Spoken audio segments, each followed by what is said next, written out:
Okay, we are standing in Copley Square in the Back Bay of downtown Boston. It's named after the portraitist John Singleton Copley, who was the premier portraitist and premier American painter in the 1700s. You may have seen his famous portrait of Paul Revere and of Sam Adams, both of which are in the Museum of Fine Arts here. It was named Copley Square in 1883. Before that, it was called Arts Square. And MIT used to be here. Harvard Medical School used to be here. The building you're looking at now in front of me was the Museum of Fine Arts originally. So actually I'll go in, that's the Boston Public Library. I'll go in order of construction. So that is Old South Church, and we'll walk over there in a bit. I'm just going to show you everything here, and then we'll get a closer look at each of them. That's 1873, and then over here you have Trinity Church. That's 1877. It was finished. And then behind me, so I have to turn all the way around again, is the original wing, the McKim wing of the Boston Public Library, the first public library in the United States open to the public and from which people could borrow books. Back this way, what was the Museum of Fine Arts is now the Fairmont Copley Hotel, built in a Beaux Arts style in 1912. Very ritzy, hoity-toity, fancy. Celebrities often have drinks there. On the corner there's the Oak Bar, which is the name of the bar is the Oak Bar.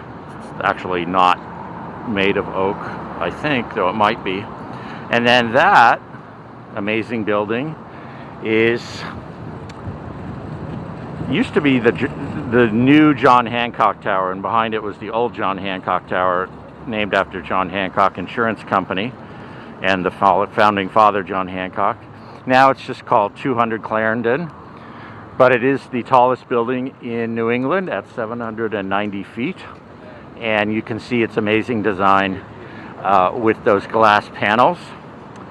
It was built that way. Let me walk over this way. It was built with that design because the architect felt like nothing could be built more beautiful than the Trinity Church, and so they built something that would reflect it, and you do get some amazing reflections. I'll walk over this way so you can actually see the church in the glass. There it is.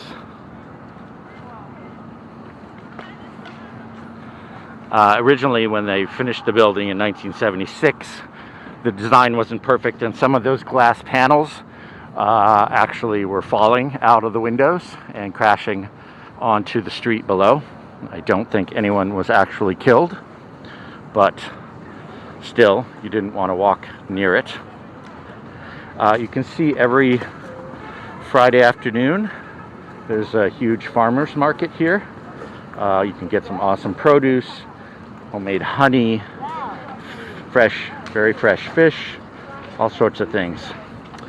The Trinity Church is the masterpiece of Henry Hobson Richardson, and it's built in a Renaissance Revival style, and French Revival style, and it was his style, Richardson Revival. He's one of the three trinity of great American architects, along with Frank Lloyd Wright and Louis Sullivan.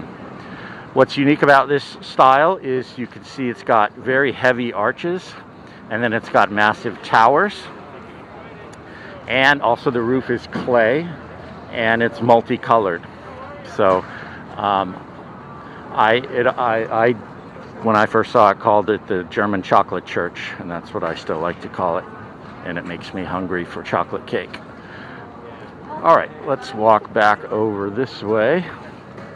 By the way, that church is an active Episcopal church with 5 services on Sundays. It also rests on 4 to 5,000 pylons, because the Back Bay was a bay originally, and this is all landfill. Boston has more landfill at 5,000 acres than any other city in America.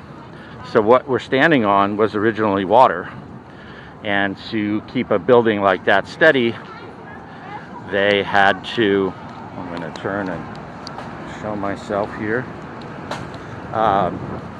they had to drive these pylons 30 meters into the ground to keep it stable. They also put in geothermal heating a few years ago, so it's actually heated by warmth from underground, which is kind of cool. And it's very beautiful inside, as you can imagine. All right, let's turn back towards Old South Church. Old South Church was also called Third Church in Boston. It was the third meeting house, and it's also one of the, actually I should say Trinity Church is also one of the only church in the top 10 buildings, top 10 most important American architectural achievements. Old South is also a very great architectural achievement, and it's in Gothic Revival, 1873, still an active church. And then we have the public library. The public library was first opened in 1852, but in a different building. It burned down. So this one was completed in 1895 by an architect named McKim.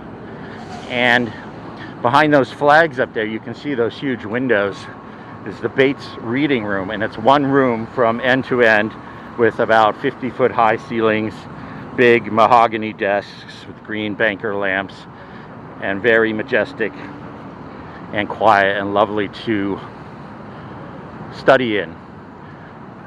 This library was built in Venetian Revival or Italian Renaissance Revival style, and in the middle, behind this building, between the two buildings, there's a second building on the other side I'm going to show you that's much more modern.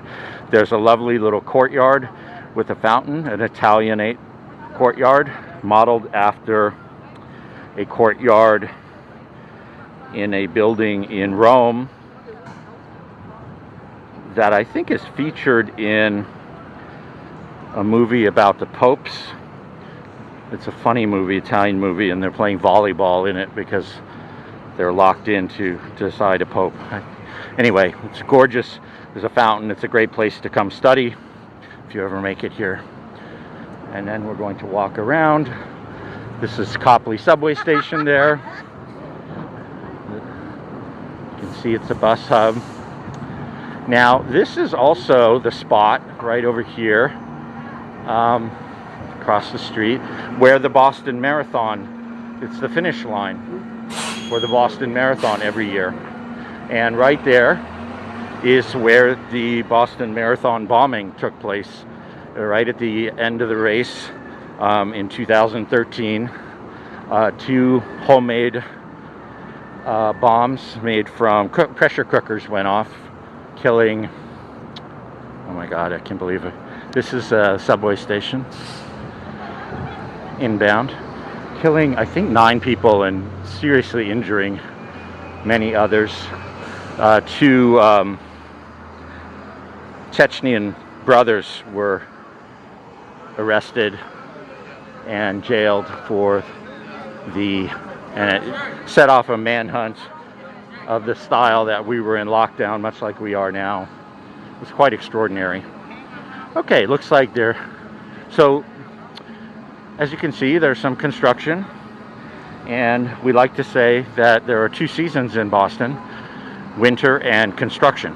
And so this new wing, you can see all the glass, was done about 6 or 7 years ago, and I wish this wasn't here because it's quite stunning. It's just, you can see, very open. And then on the other side of the entrance there is actually the local public radio station has set up a remote broadcasting booth. There's also a big cafe inside. I don't know if they'll probably not let me take this in.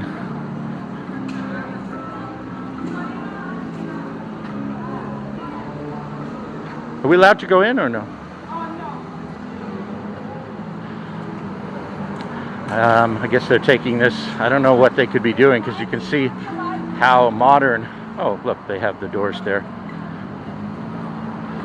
Well, looks like they've removed. Oh, WGBH, there it is.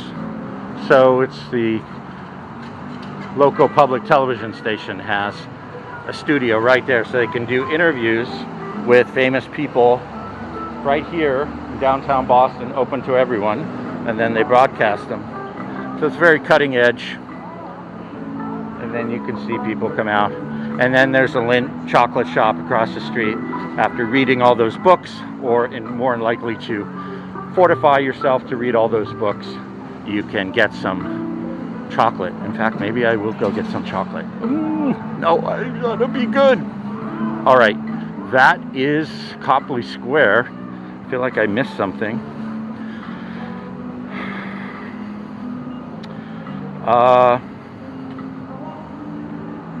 The only other thing is there used to be a